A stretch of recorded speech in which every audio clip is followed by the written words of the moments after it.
अवाजी समातुन ताईं radio voice of Sindh London. वेजन सीअं वाई पिया किरी न कयाऊं, जे पंध पारियाऊं त सिघाई सघा थिया। भलारे बिरदणी जे भलारे बैत सां मुंहिंजी आवाज़ मुसाफ़िर radio voice of Sindh London तां थी दुनिया जी कुंड कुड़छ ताईं। जंहिंजा माॻ ॿुधे पियो उन्हनि मिड़ी महिरबाननि खे सिक भरियो सलाम, शाल क़बूल पवे।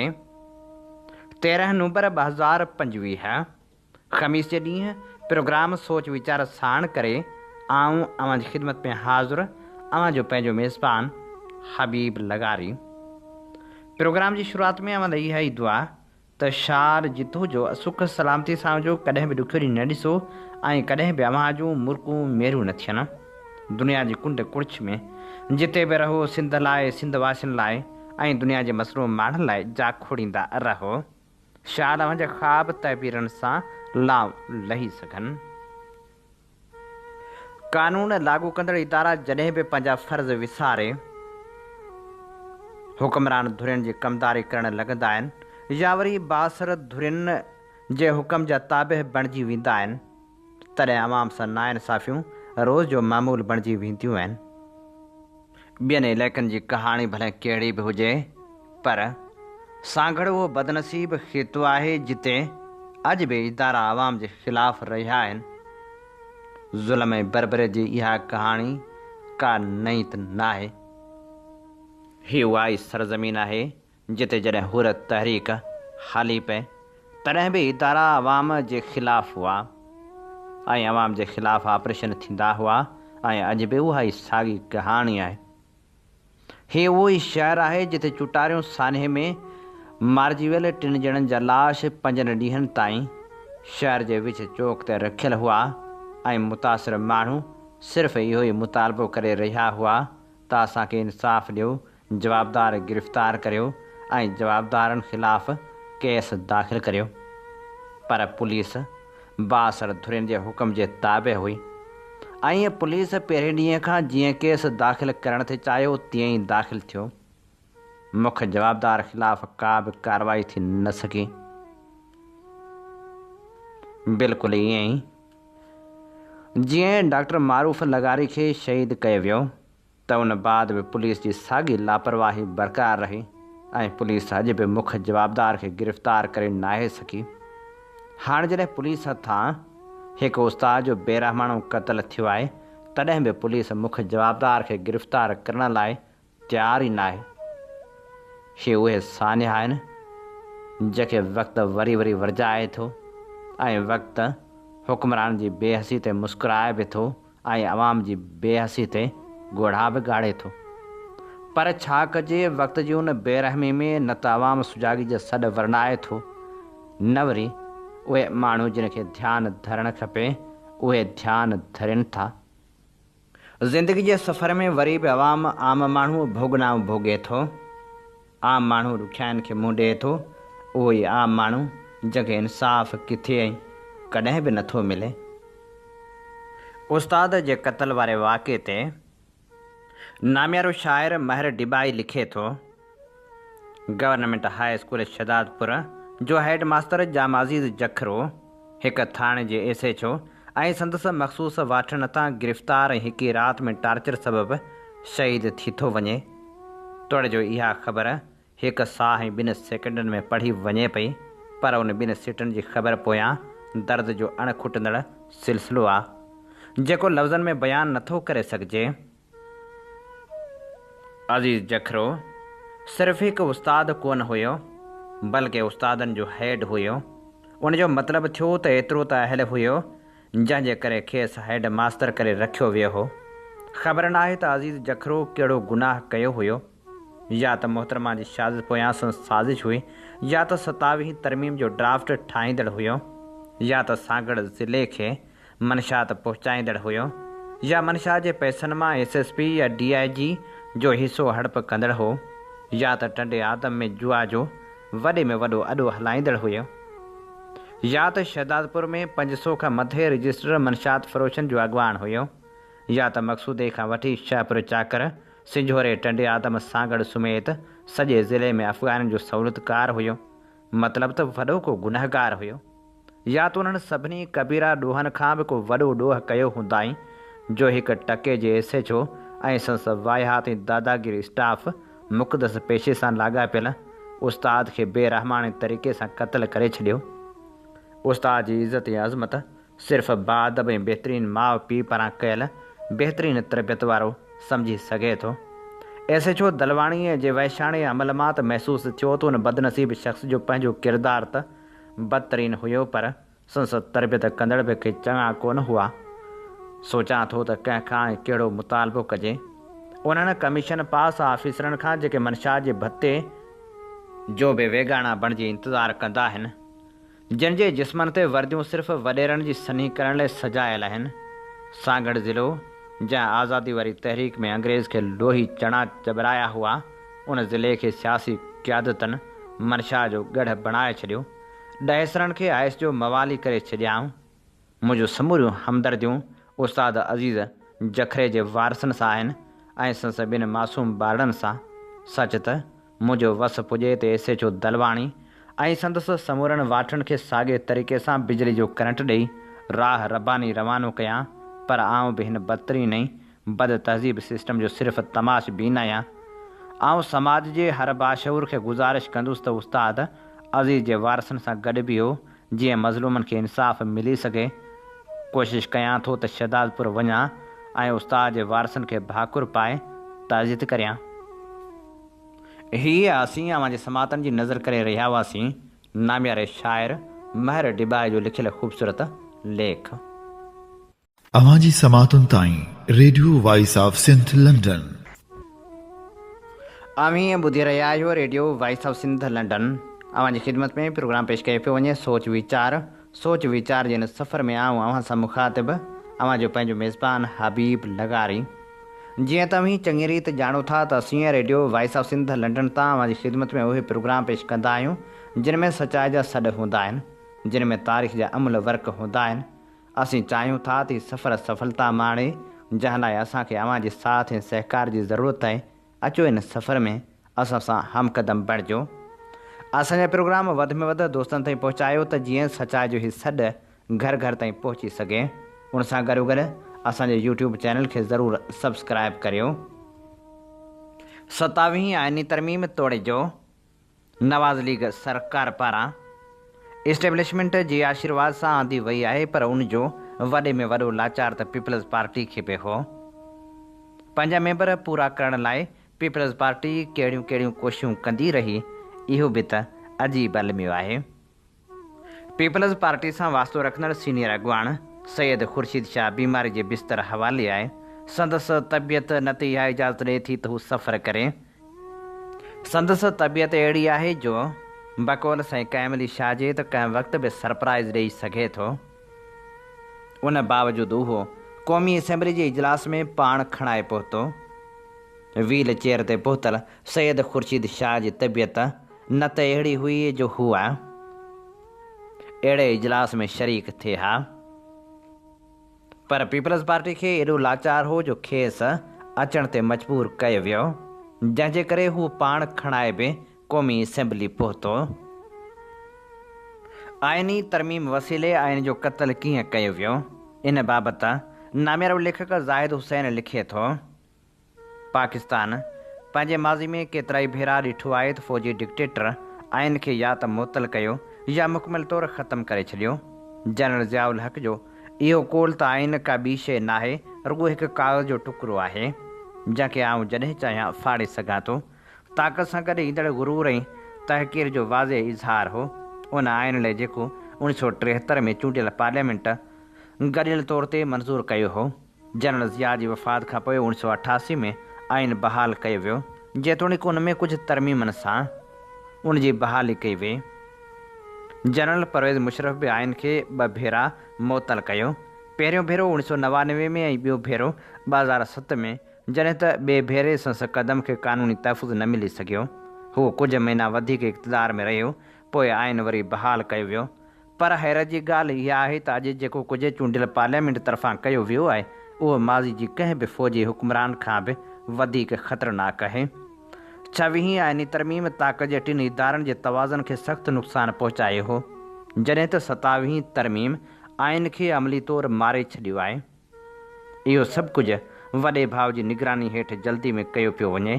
हीउ शायदि असांजी आइनी तारीख़ जो सभ खां उंदाहो लम्हो आहे। कानून साज़ जॾहिं जमहूरियत जी ॻाल्हि कनि था त उहा रुॻो मुनाफ़िक़त लॻे थी, छाकाणि त उन्हनि पाण आइन जे रूह खे क़त्ल कयो आहे। उहो सभु कुझु हिकु कठपुतली रांदि वांगुरु हो। हिकु करे मेंबरनि उथी तरमीम जी हिमायत में तक़रीरूं कयूं, जेतोणीकि घणनि खे शायदि कानून जो मसवदो पढ़ण जो मौक़ो बि न मिलियो। जॾहिं वोटिंग थी त ॿियनि सिर्फ़ु हा चयो जीअं पार्टी हुकुम ॾिनो हो। उन्हनि में केतिरा ई अहिड़ा चेहरा शामिल हुआ जेके माज़ी में बि ज़िया ऐं मुशरफ जी आमरेतनि दौरान आइन में तरमीमनि लाइ वोट ॾींदा रहिया। सेनेट में तरमीम पास कराइण लाइ मुखालिफ़ धुर जे कुझु मेंबरनि खे बि मंज़ूरु कराए आयो वियो। इहो कीअं थियो उहो सभिनी खे मालूम आहे। मुखालिफ़ धुर अॻी कमज़ोर थी चुकी हुई। केतिरनि ई मेंबरनि खे दहशतगर्दी जी अदालतनि मां शकी केसनि में नाअहल करार ॾिनो वियो, जंहिंखां पोइ उन्हनि लाइ पार्लियामेंट में वेहण जो को मतिलबु न रहियो। अहिड़ी रीति वोटिंग हिकु ख़ाली रस्म बणिजी वई। 26वीं तरमीम खां पोइ अदलिया जी बचियल आज़ादी खे मुकमल तौरु ख़तमु कयो वियो आहे ऐं सिविल हुक्मरानी जो जेको थोरो घणो तस्वर हुयो उहो बि दफ़न थी वियो आहे। हाणे नई तरमीम मुल्क खे हिकु फ़ौजी रियासत में तब्दील करण लाइ आइनी तहफ़ुज़ फ़राहम करे थी। आर्मी चीफ खे बेहद वसी इख़्तियार ॾिना विया आहिनि। खेसि फील्ड मार्शल जो रैंक ॾिनो वियो आहे, ख़ासि करे मई में भारत सां 4 ॾींहंनि जे तकरार खां पोइ, ऐं खेसि 5 साल वाध ऐं ॿी वाध जी बि इजाज़त ॾिनी वई आहे। वधीक ख़तरनाक ॻाल्हि इहा आहे त खेसि ऐं ॿियनि 5 तारनि वारनि ऑफिसरनि खे सॼी उमिरि लाइ क़ानूनी इस्तिस्ना ॾिनी वई आहे। सदर खे बि साॻी इस्तिस्ना हासिलु थी वई आहे। जमहूरियतनि में अहिड़ी इस्तिस्ना ॾिनी नथी वञे। हीअ जमहूरियत जी बुनियादी असूलनि ऐं कानून जी हुक्मरानी जी सरासर तज़लील आहे। क़ौमी असेंबली में जॾहिं तरमीम ते बहस थी रहियो हो त हैरत थी ॾिसिजे त हुकूमती मेंबर पंहिंजे तक़रीरनि जो आगाज़ ज़ुल्फ़कार अली भुट्टो जी वाखाण सां कंदा हुआ। उहो ई भुट्टो जंहिं मुल्क खे 73 जो आइन ॾिनो ऐं पोइ साॻिए वक़्तु चवंदा हुआ त हीअ तरमीम जमहूरियत खे वधीक मज़बूत कंदी। उहो सभु कुझु मुनाफ़िक़त खां घटि न आहे। उहे सियासी अॻुवान जमहूरियत ऐं कानून जी हुक्मरान जी ॻाल्हि कनि था, जॾहिं त पाण ई उन्हनि ते तबाही जी मोहर हणी रहिया आहिनि। पार्लियामेंट में मौजूदु घणा मेंबर असल में उन्हनि क़ुवतनि जे आशीर्वाद सां उते वेठा आहिनि जेके परदे पुठियां डोड़ाए रहियूं आहिनि।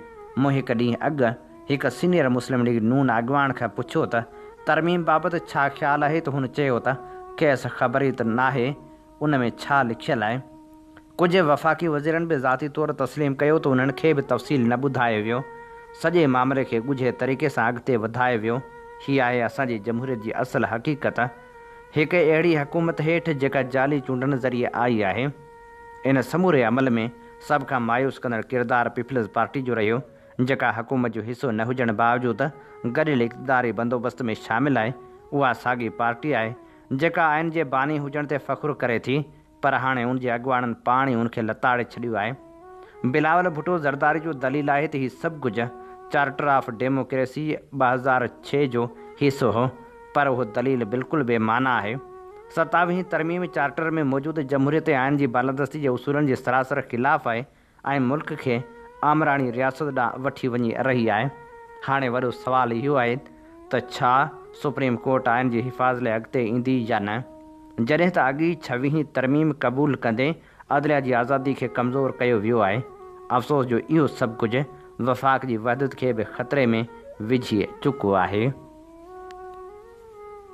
अवांजी समातुनि ताईं radio voice of Sindh London. Radio voice of Sindh London तां अवांजी ख़िदमत में प्रोग्राम पेश कयो पियो वञे सोच वीचार जे हिन सफ़र में आऊं अवां सां मुखातिब आहियां पंहिंजो मेज़बान हबीब लगारी। काल्ह नामियारो तालीमदान ऐं उस्तादनि जी सदाई अॻुवाणी ऐं रहनुमाई कंदड़ कादर बख़्श तालिबाणी बि विछड़ी वियो। कादर बख़्श तालिबाणी खे भेटा पेश कंदे प्रोफेसर साजिद सुमरे लिखियो, राति हिकु बेड न्यूज़ मिली त साईं कादर बख़्श तालिबाणी असांखां विछड़ी वियो। ज़हन खे रूह खे झटको महसूसु थियो ऐं काफ़ी देरि ताईं ॼण सख़्ते में अची वियुसि। साईं तालिबाणी साहिबु सरापा मोहबत हुयो, सरापा सिंध हुयो, निहायत महबूब इंसानु हुयो। हैदराबाद गिदू मोड़ वटि एग्रीकल्चर कॉम्प्लेक्स में साईं जो सुजागी किताब घर हूंदो हो, जिते हिकु ॾींहुं मूंखे अली बाबा वठी हलियो ऐं तालबाणी साहिब सां मुलाक़ात ऐं तारुफ़ करायई। उनखां पोइ त तालबाणी साहिब जे किताब घर ते रोज़ शाम जो मेड़ा मचंदा हुआ, जिते साईं हफ़ीज़ कुरैशी जूनियर बि तक़रीबन रोज़ानो ईंदो हुयो। आसी ज़मीनी ऐं ॿिया बि कई अदीब शाइर वटि ईंदा हुआ। इल्म अदब तारीख़ी सिंध जी पचर पचार हूंदी हुई। चाह जा दौर हलंदा हुआ। मुंहिंजो पहिरियों किताब सो बि शाइरी जो साईं तालबाणी साहिब पंहिंजी पब्लिकेशन सुजागी पब्लिकेशन तरफ़ां छपायो हुयो, जंहिं ते साईं अली बाबा ऐं साईं अब्दुल कादर जूणे जे हिकु बेक टाइटल लिखियो ऐं मुहाग साईं नूरुद्दीन सरके लिखियो, जॾहिं त पेश लफ़्ज़ साईं ताजल बेवस लिखिया। अला वक़्तु वारी वांगुरु हथनि मां हली वियो ऐं अॼु न अली बाबा रहियो, न अब्दुल कादर जूणे जो रहियो, न सरकी साहिब रहियो, न ताजल बेवस रहियो ऐं नेठि साईं तालबाणी साहिब बि अॼु मोकिलाए हलियो वियो। महफ़िल न रही, साकी न रहिया, जल्द मां बि संदन महफ़िल जो हिसो थींदुसि। ज़िंदगी मौज पैरोल ते ई त आहे। मौत जॾहिं चाहे पंहिंजी तहवीलियत में वठी सघे थो। बसि हसीन यादूं ई पोयां रहिजी वञनि थियूं।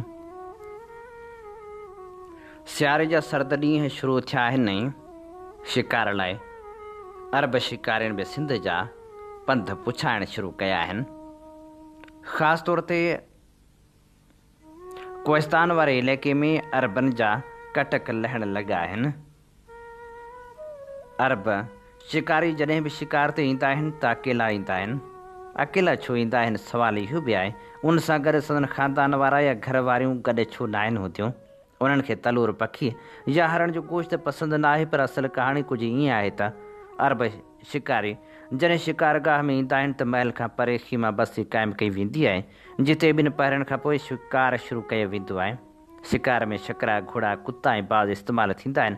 मग़रिब खां पहिरीं शिकार ख़तमु करे मग़रिब जी निमाज़ बाजमायत अदा कई वेंदी आहे, जंहिंखां पोइ शिकार पचायो वेंदो आहे। बारबेक्यू, कढ़ाई, स्टेम रोस्ट समेत केतिरनि ई क़िस्मनि जा ताम तयारु करे इशा खां पहिरीं खाधा वेंदा आहिनि। इशा जी निमाज़ बि बाजमायत अदा करे अरब पंजनि पंजनि ख़ीमनि जो रुख़ कंदा आहिनि, जिते उन्हनि अरबनि जे नफ़्सियाती हवस पूरी करण लाइ नंढे उमिरि जूं मक़ामी छोकिरियूं पेश कयूं वेंदियूं आहिनि। इन ॻाल्हि जो ख़ासि ख़्यालु रखियो वेंदो आहे त उहे पाकिस्तानी हुजनि जिन जी उमिरि 12 या 14 सालनि खां मथे न हुजे। अरबनि खे पेश करण लाइ पहिरीं उन्हनि छोकिरियुनि खे ख़ासि तरबियत ॾिनी वेंदी आहे त अरबनि खे कंहिं क़िस्म जी मज़ाहिमत ऐं परेशानी खे मुंहुं न ॾियणो पवे। अंदरि जो गुझ त केरु नथो ॼाणे त उन्हनि सां छा थींदो हूंदो, पर उहो ई थींदो हूंदो जेको हिकु बाज़ कंहिं मासूम पखी सां कंदो आहे। सची ॻाल्हि इहा आहे त हुकूमत बि उन्हनि जे अॻियां एॾी बेवस हूंदी आहे जो हिकु भेरो जॾहिं अदालत पाबंदी जी ॻाल्हि कई हुई, तॾहिं पाकिस्तानी हुकूमत पारां इहो ई जवाबु ॾिनो वियो हो त इन शिकार सां परॾेही पॉलिसी जुड़ियल आहे, जंहिंजे करे परॾेही लाॻापा ख़राबु थींदा, जंहिंजे करे तलूर जे शिकार ते पाबंदी बि न पइजी सघी हुई। सिंध वासियुनि मज़ाहिमत बि कई हुई, पर छा कजे, मिसकिन माण्हू केतिरी मज़ाहिमत करे सघे थो उहो त पाण सभई ॼाणूं था। इन जे करे अॼु बि अरब शिकारनि जा कटक अची लहंदा आहिनि। ख़ासि तौर ते कोहिस्तान वारे इलाइक़े में त हेल कटक अची पहुता आहिनि। अरब शिकारियुनि वीरान इलाइक़े में अची महल अॼु आहिनि ऐं ख़ासि तौर ते वॾेरा ऐं हुक्मरान धुर जा माण्हू उन्हनि जा वांगारू बणिजी विया आहिनि, छो त उन्हनि खे बि 4 पैसा खपनि था। अवां जी समातुनि ताईं radio voice of Sindh London. आम हीअं ॿुधी रहिया आहियो radio voice of Sindh London. अवां जी ख़िदमत में प्रोग्राम पेश कयो पियो वञे सोच वीचार जे सफ़र में आऊं अवां सां मुखातिब जो पंहिंजो मेज़बान हबीब लगारी। 27 आइनी तरमीम सां आम शहरी जी ज़िंदगी में का बि तब्दीली न ईंदी। पंहिंजे तजिए में नुसरत जावेद लिखियो, इहो सिर्फ़ु ताक़तवर इदारनि यानी फ़ौज, अदलिया ऐं हुक्मरान तबिके जे विच में ताक़त ऐं कंट्रोल जी नई तरतीब आहे, जंहिंजो आवाम सां को तालुक़ ई न आहे। 27वीं तरमीम में फ़ौजी ढांचे में तब्दीलियूं कयूं वियूं आहिनि। जदीद दौर जे जंगनि में ड्रोन, साइबर वार ऐं नैरेटिव वार शामिल आहिनि। तंहिं करे फ़ौज खे मल्टी डायमेंशनल हिकमत अमली लाइ नओं ढांचो घुरिबो हो। उहो मामिलो फ़ौजी अंदरूनी तनज़ीम सां लाॻापियल आहे, आवाम सां सिधो को तालुक़ु नथो रखे। पाकिस्तान में अदलिया जो रिव्यू नओं न आहे। 1954 में जस्टिस मुनीर गवर्नर जनरल ग़ुलाम मोहम्मद जी असेंबली टोड़ण खे नज़रिए ज़रूरत जे तहत जाइज़ करार ॾिनो। उन नज़रिए खे पोइ अयूब ख़ान, ज़ियाउल हक़ ऐं परवेज़ मुशरफ सभु इस्तेमालु कंदा रहिया। यानी अदलिया हमेशह ताक़तवर तबक़नि जी मददगार रही आहे। अदलिया आवाम खे न इंसाफ़ ॾिनो ऐं न बराबरी। अदलिया जी आज़ादी बाबति जेके तस्वर आहिनि उहे बि हक़ीक़त में फ़िक्री फ़रेब आहिनि। अवामी मसइला, टमाटे जी क़ीमत, खंड जी खोट, बेरोज़गारी उन्हनि तरमीमनि सां को लाॻापो नथा रखनि। अवाम जा मसइला कॾहिं सुप्रीम कोर्ट ताईं पहुता? जेके बि पाण मुरादो नोटिस वरिता विया उन्हनि मां कंहिं बि आम माण्हू जो को मसइलो हल थियो? पाण मुरादो नोटिस घणो करे सिर्फ़ु तमाशो साबित थिया, नतीजा न आया। 27वीं तरमीम सां वफ़ाक़ी सूबाई तवाज़न मुतासिर थियण वारी का शिक न आहे। उहे तब्दीलियूं सिर्फ़ु ताक़त जी ॿीहर विर्छ बाबति आहिनि, अवामी हक़नि बाबति न। 27वीं तरमीम अदलिया जे ख़िलाफ़ का साज़िश न आहे, पर ताक़तवर इदारनि जे विच में इख़्तियारनि जी ॿीहर विर्छ आहे। हीअ का उसूली या अमली बहस न आहे। अशराफिया जे विच में आहे त कंट्रोल केरु कंदो? पाकिस्तान में हमेशह जेको ॾाढो सो गाबो वारो ई मुहावरो सच साबित थियो आहे। यानी ताक़त त हमेशह उन्हनि वटि रही आहे जेके हथियार या इक़्तिदार संभालनि था। उन्हनि ॻाल्हियुनि सां न आवाम खे फ़ाइदो थींदो, न सिस्टम ठीकु थींदो, न हुकूमत सुधरणु चाहे थी, न वरी अदलिया पाण खे दुरुस्त करणु चाहे थी। हीअ रुॻो अशराफिया जी जंग आहे। सखर में मुबैना तौरु पुलिस जे जाली मुक़ाबले में सुल्तान शाह जे मारिजी वञण वारे वाक़े जी कहाणी ऐं ॾोह जी दुनिया सां वास्तो रखंदड़ सुल्तान शाह बाबति सखर में अंडरवर्ल्ड जो डॉन जे उनवान हेठि नाम्यारो साफ़ी शौकत नूनारी लिखे थो। मूं जॾहिं सखर अची साफ़ जी दुनिया में पेर पातो त उन वक़्तु सुल्तान शाह अंडरवर्ल्ड जो डॉन हुयो। उन वक़्तु संदसि सिको ॿोलींदो हो। माण्हू हुनखां ख़ौफ़ खाईंदा हुआ। मंथलियूं भत्ता हुनजे नाले खणण सां मिलंदा हुआ। मां जॾहिं हुन सां मिलियसि त हैरान थी वियुसि। हिकु ई लपाट में ढेर थी वञण वारो बुत, हरड़नि जी मुठ, बदन ते मांस चढ़ियल ई कोन, पंहिंजे साह में पूरो। पर संदसि दहशत आॾो कोई दम न हणी सघंदो हो। जीअं मीरनि खे घरां लॻी ईअं ई सुल्तान शाह जे भाउ ॼाटी माजिद शाह सां संदसि दुश्मनी थी वई, जेको पहिरियां हुनजो साॼो हथु हो। सुल्तान शाह उन्हनि जा बि माण्हू मारिया। उन खां अॻु सुल्तान शाह जे जवान पुट ख़ुदकशी करे छॾी, पर उहो धक बि पचाए वियो। अॻिते हली इंतिज़ामिया हुनजे शिकारपुर फाटक ते रिहाइश गाह बि डाहे पट करे छॾी। उन खां पोइ हू कराची हलियो वियो। कराची मां हुन हिकु वीडियो बयानु जारी कयो जंहिंमें हुनजे चहिरे मां मूं पहिरियों भेरो ख़ौफ़ झलकंदे ॾिठो। विच ते ज़ुल्फ़कार मिर्ज़ा जे चवण ते हुन ॾोहनि जी दुनिया छॾे सियासत जे मैदान में पेर पातो, पर तक़रीर करणु ठुप कोन ईंदी हुयसि। हुन फ़लाहीअ कम शुरू कया त फैक्ट्रियुनि जे मालिकनि खां माल वठी ग़रीबनि में विरहाइणु शुरू कयो। नलकनि सां गॾु हुनजा फ़ोटू साफ़ियुनि खे मिलंदा हुआ त ख़बरूं हलायो। भतो न ॾियण ते हिकु बिल्डर जी आफ़ीस मथां लांचर हयाईं। हूअ ख़ौफ़ जो वापारी हो, डप ऐं हिरास मां कमाइणु सिखियो हो। आख़िर में ॾोह छॾे वियो हो त बि पाथारी हलाइणु शुरू कयाईं। बदनाम ॾोहारी हुनजे आस्थाने ते लूडो खेॾंदे नज़र ईंदा हुआ। हू टारगेट किलरनि जो माए बाप हो। किराए जा कातल हुनजा ॾन भरू हुआ। हुनखे हर ॾोह जी हर चुरपुर जी ख़बर हूंदी हुई। शहीद राणी जी शहादत महल मशकूक इशारा कंदड़ ख़ालिद शहनशाह जे पुरस्रार क़त्ल में बि कंहिं ॿुधायो त सुपारी हुनखे ॾिनी वई। हुन अलाए केतिरा झुगा झण करे छॾिया। आख़िर में वरी रॉबिन हुड जो किरदारु अदा करण जी नाकाम कोशिशि कंदे ग़रीब नवाज़ थियो। आख़िर में बीमारियुनि जो घर थी वियो। अलाए केतिरियूं बीमारियूं हुनखे वकोड़े वियूं। ॻाल्हाइण में बि आजिज़ हूंदो हो। सखर जे गॉड फादर सैयद ख़ुर्शीद शाह सां संदसि दुश्मनी का ॻुझी कान हुई। चवनि था सैयद ख़ुर्शीद शाह जी हिकु चूंड रैली ते सुल्तान शाह आना ऐं टमाटा वसाइण लाइ माण्हू तयारु कया।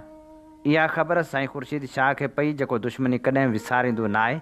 सुल्तान शाह पुलिस हथां मारिजण खां अॻु आख़िरी वीडियो में ख़ुर्शीद शाह ऐं माजिद शाह जा नाला खणे थो। सुल्तान शाह गोली सां न मरे हा त हू बि मरी वञे हा। ॾींहं पूरा हुअसि, गुरनि जे सहारे जहिड़ो हो। हुन सां गॾु सखर जे अंडरवर्ल्ड जो हिकु चैप्टर पूरो थियो। बुरे जो अंजाम बुरो ई थिए थो। दुनिया जा डिक्टेटर ऐं कानूनी इस्तिस्ना जे उनवान हेठि सकलेन इमाम लिखे थो, दुनिया जी तारीख़ में केतिरा ई अहिड़ा हुक्मरान गुज़रिया आहिनि जिन बंदूक जे ज़ोर ते हुकूमत कई ऐं पोइ पाण लाइ अहिड़ा कानून ठाहिया जिन सां उन्हनि खे कानूनी इस्तिस्ना हासिल थी वई, यानी अहिड़ो तहफ़ुज़ जंहिं तहत उन्हनि ख़िलाफ़ु आम शहरी वांगुरु मुक़दमो नथो हली सघे। पर सुवालु इहो आहे त छा अहिड़ो इस्तिस्ना हमेशह लाइ हूंदो आहे? छा को हुक्मरान हमेशह कानून खां मथां रही सघे थो? तारीख़ ॿुधाए थी त न, अहिड़ी इस्तिस्ना आख़िरकार ख़तमु थी वञे थी ऐं इंसाफ़ पंहिंजे रस्तनि ते वापसि अचे थो। चिली जो जनरल पनोची, चिली में जनरल आगस्टो पनोची 1973 में बग़ावत करे इक़्तिदार ते कब्ज़ो कयो ऐं 17 साल ताईं मुल्क ते हुक्मरानी कंदो रहियो।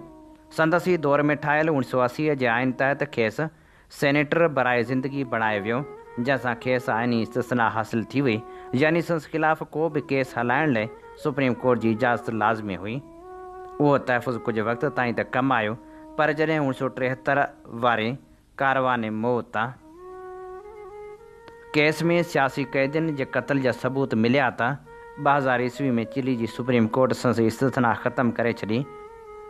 उनखां पोइ ऑपरेशन किंडोर ऐं ॿियनि केसनि में संस ख़िलाफ़ु कार्रवाई थी। पनोची जो मिसाल ॿुधाए थो त आमिर जो इस्तिस्ना हमेशह लाइ न हूंदो। अदालत देर सां ई सही पर हिसाब ज़रूरु वठंदी आहे। पाकिस्तान में जनरल परवेज़ मुशर्रफ 2007 में मुशर्रफ क़ौमी मफ़ाहिमती आर्डिनेंस यानी NRO जारी कयो, जंहिंसां केतिरनि ई सियासतदान सां गॾु पाण खे बि बदउनवानी जे केसनि खां बचायो, पर सुप्रीम कोर्ट उन आर्डिनेंस खे ग़ैर क़ानूनी करार ॾिनो ऐं आख़िरकार मुशर्रफ खे गद्दारी जे केस में अदालत ॾाढो पेश थियण खां पासो करणो पियो। मिस्र जो हुस्नी मुबारक 2011 वारे अरब बहार खां पोइ फ़ौजी काउंसिल अहिड़ा कानून ठाहिया जिन सां ऑफिसरनि खे तहफ़ुज़ मिलियो। मुबारक खे बि महदूद अरसे ताईं अदालत में पेश कयो वियो, पर सियासी असर सबबि सज़ा न थी सघी। अर्जेंटीना फ़ौजी हुकूमत, फ़ौजी दौर ख़तमु थियण बैदि फुल स्टॉप लॉ ऐं देव ओबीडियंस लॉ जे नाले सां कानून आंदा विया, जिन सां ऑफिसरनि खे इस्तिस्ना मिलियो। 2003 में उहे कानून ख़तमु कया विया ऐं मुक़दमा ॿीहर खोलिया विया। ब्राज़ील माफ़ी जो कानून 1979 जो एमनेस्टी लॉ फ़ौजी ऑफिसरनि ऐं सियासी कारकुननि ॿिन्ही खे माफ़ी ॾिनी, जेको अॼु बि तकरारी आहे। आलमी कानून इस्तिस्ना जो ख़ात्मो 1998 में मंज़ूर थियल रोम कानून तहत क़ाइमु थियल बैन अक़वामी फ़ौजदारी अदालत वाज़ह करे थी त को बि हुक्मरान जंगी ॾोहनि या इंसानियत ख़िलाफ़ ॾोहनि खां महफ़ूज़ नथो रही सघे। रोम कानून जो आर्टिकल 27 चवे थो त हीउ कानून सभिनी ते बराबरि लागू थींदो, चाहे को सदर हुजे या बादशाह। उन जो अमली मिसाल 1998 में ॾिठो वियो जॾहिं बर्तानिया में चिली जे आमिर पनोची खे इंसानी हक़नि जे भञकड़ियुनि जे इल्ज़ाम में गिरफ़्तार कयो वियो। उहो पहिरियों मौक़ो हो जॾहिं हिकु अॻूणो हुक्मरान बैन अक़वामी कानून तहत जवाबदार बणियो। अमरीकी साथ ऐं सियासी तहफ़ुज़, तारीख़ ॿुधाए थी त केतिरनि आमिरनि खे इस्तिस्ना सिर्फ़ु क़ानूनी सबबनि करे न पर सियासी हिमायत जे करे मिली। परवेज़ मुशर्रफ 9/11 खां पोइ अमरीका जो साथी बणियो, जंहिं करे संस ख़िलाफ़ु केसनि में देर थी। अहिड़ी तरह पनोची बि शुरूआती दौर में अमरीका जी हिमायत हेठि रहियो। अर्जेंटीना ऐं ब्राज़ील जा फ़ौजी हुक्मरान बि अमरीकी मुफ़ादनि जे करे वक़्ती तौरु महफ़ूज़ रहिया। जेकॾहिं ॾिसिजे त क़ानूनी इस्तिस्ना ज़ाहिरी तौरु ताक़तवर हुक्मरान लाइ ढाल बणिजी सघे थी, पर तारीख़ ॿुधाए थी त उहा ढाल हमेशह लाइ क़ाइमु नथी रहे। जीअं ई सियासी फ़िज़ा बदिलिजे थी, कानून पंहिंजो रस्तो पाण ठाहींदो आहे ऐं पोइ आमिर कटहरे में ज़रूरु ईंदा आहिनि, भले देर सां ई सही। हीअ असीं अव्हां जी ख़िदमत में पेश करे रहिया हुआसीं सकलेन इमाम जो लिखियल ख़ूबसूरत लेख। अव्हां जी समातुनि ताईं radio voice of Sindh London. आम हीअं ॿुधी रहिया आहियो radio voice of Sindh London. अव्हां जी ख़िदमत में प्रोग्राम पेश कयो पियो वञे सोच वीचार जे हिन सफ़र में आऊं अव्हां सां मुखातिब आहियां पंहिंजो मेज़बान हबीब लगारी। जीअं तव्हां ॼाणो था त असीं radio voice of Sindh London तां अव्हां जी ख़िदमत में उहे प्रोग्राम पेश कंदा आहियूं जिन में सचाई जा सॾ हूंदा आहिनि, जिन में तारीख़ जा अमल वर्क हूंदा आहिनि। असीं चाहियूं था त हीउ सफ़र सफलता माणे जंहिं लाइ असांखे अव्हां जे साथ ऐं सहकार जी ज़रूरत आहे। Radio voice of Sindh London जी इहा बि ख़ासियत रही आहे जो हुआ जिते तारीख़ जा अमुल वर्क वराए थो, जिते ख़ूबसूरत राग अव्हां जे समातनि जी नज़र करे थो, उते नौजवान लेखकनि, आर्टिस्टनि ऐं फ़नकारनि जी हौसला अफ़ज़ाई बि करे थो। अॼु असीं हैदराबाद जे बेमिसाल नौजवान आर्टिस्ट जो तारुफ़ अव्हां सां कराईंदा हलूं। जी हा, हैदराबाद जे बेमिसाल नौजवान आर्टिस्ट तालिब हुसैन मुग़ल बाबति असीं अव्हां जे समातनि जी नज़र करियूं था। ख़ूबसूरत लेखक अनु सोलंकी जो लिखियल लेख। नंढी उमिरि में शोहरत जी बुलंदी ते पहुचंदड़ तालिब हुसैन मुग़ल 4 नवंबर 1985 धारे हैदराबाद जे इलाइक़े गाॾी खाते जे पाड़े गुलाब शाह में हिकु पोरित अॻवान मंज़ूर हुसैन मुग़ल जे घर में पैदा थियो। प्राइमरी तालीम मोहम्मदी एलिमेंट्री स्कूल खोखरपाड़े, matric model school, inter model college ऐं ग्रेजुएशन सिंध यूनिवर्सिटी जामशोरे मां मास कम्युनिकेशन शोबे मां कयाई। हिन वक़्त ताईं संस्था तालीम BA LLB मास कम्युनिकेशन में मास्टर्स MA सिंधी लिटरेचर ऐं क्रिमिनोलॉजी आहे। 2005 में रेडियो हैदराबाद सां सलाहिजी वियो, जिते खेसि मिर्ज़ा अनवर बेग वठी वञी नसीर मिर्ज़ा जे हवाले कयो। हीअ रेडियो पाकिस्तान हैदराबाद जे चैनल FM 101 जो पहिरियों सिंधी कंपेयर आहे। 2005 में जॾहिं FM 101 जी ट्रांसमिशन खे 9 कलाकनि मां वधाए 18 कलाक कयो वियो ऐं सिंधी ॿोली में प्रोग्रामनि जो आगाज़ कयो वियो, त सभ खां पहिरीं तालिब मुग़ल जो आवाज़ु सिंधी ॿोली में गूंजियो। संदसि महिनतनि एवज़ खेसि रेडियो पाकिस्तान हैदराबाद पारां 2006 में बेस्ट सिंधी DJ जो एवॉर्ड पिणु ॾिनो वियो। 2010 जी ॿोॾि में रेडियो पाकिस्तान ऐं FM 101 जो मुतासिरनि लाइ कयल कमु साराह जोॻो आहे, जंहिंमें तालिब मुग़ल पंहिंजे प्रोग्राम ऐं आवाज़ ज़रिए तमामु घणी माली इमदाद जमा कई। इहो वाहिद सिंधी कंपेयर हो जंहिंजो प्रोग्राम पाकिस्तान सतह ते मञियो वियो ऐं हैदराबाद जो पहिरियों DJ आहे जंहिं मुल्की सतह ते बेस्ट DJ 2011 जो एवॉर्ड माणियो। उन शो में पूरे मुल्क जा FM DJ ऐं रेडियो जा केतिरा ई ऑफिसर शामिल हुआ, जिन में सिंध मां रुॻो हिकु सिंधी तालिब मुग़ल हो। ब्रॉडकास्टिंग जी दुनिया में संस उस्ताद नसीर मिर्ज़ा, मोहम्मद मूसा चांडियो, कामरान भट्टी, गुल हसन कुरैशी, साद अली सबा, अब्दुल अहद अब्बासी ऐं रुखसाना ज़ोहरा शामिल आहिनि। 2015 में फेडरल पब्लिक सर्विस कमीशन जे इम्तिहान में कामयाबी माणे पाण रेडियो पाकिस्तान में प्रोड्यूसर थियो। हिन वक़्तु सीनियर प्रोड्यूसर जे उहिदे ते ख़िदमतूं सरंजाम ॾेई रहियो आहे। तालिब मुग़ल हैदराबाद, कराची, इस्लामाबाद, स्कर्दू समेत मुल्क जे ॿियनि शहरनि जे रेडियो स्टेशन ते बि पंहिंजूं ख़िदमतूं सरंजाम ॾेई चुको आहे। तालिब मुग़ल खे रेडियो पाकिस्तान में मास्टर ऑफ ड्राम बि चयो वञे थो। खेसि इहो एज़ाज़ बि हासिलु आहे त रेडियो हैदराबाद ते 10 साल सिंधी ड्रामो बंदि हो, जंहिंखे तालिब मुग़ल पंहिंजनि कोशिशनि सां ॿीहर न रुॻो शुरू कयो पर उनखे हथी बि वठाई। पाण हिन वक़्त ताईं सिंधी में 100 खां मथे नवां ड्रामा प्रोड्यूस करे चुको आहे ऐं इहो सिलसिलो अञा बि जारी आहे।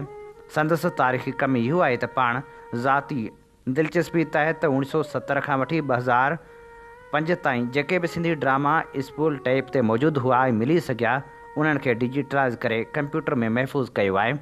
उनखां अलावा हैदराबाद जे वॾनि अदाकारनि रफ़ीक ईसाणी, इसरार लगारी, आयशा महक, मुर्क शाह समेत ॿिया बि खोड़ अदाकार रेडियो ते एपरो करे मुतारिफ़ कराया आहिनि। स्टेज या थिएटर जी दुनिया तालिब मुग़ल 2003 में आबाद कई, जिते खेसि हिकु एंट्री वारो किरदारु राजा नाले डायरेक्टर ॾिनो, पर उहो ड्रामो थी न सघियो।